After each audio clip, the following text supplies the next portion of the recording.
how did you, as a human being, regardless of your role even professionally at that moment, but how did you bolster yourself through those contentious meetings and keep going and wake up the next day and do the job that?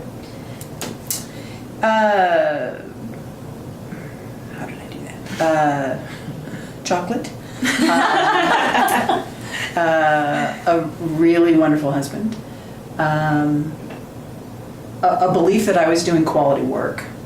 How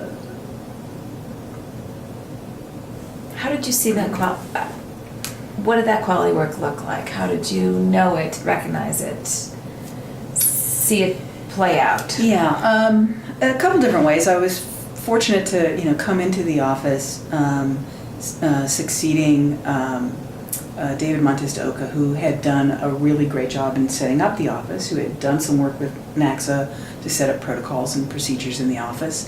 So there was a foundation there.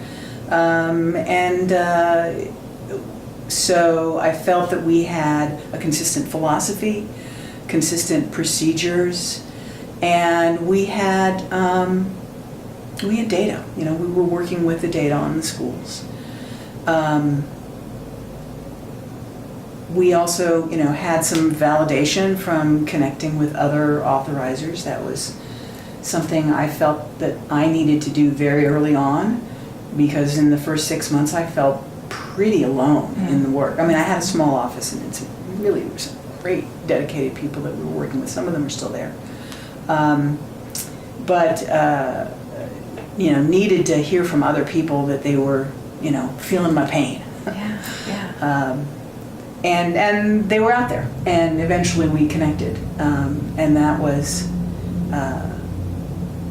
it was helpful to be able to pick up the phone and call somebody in LA and say, hey, guess what they just did. And so that was very helpful. And also, if you've done all that work, and if you really know the school, whatever the decision is, or know the applicants, the proponents, or whatever, if you really feel that you know it,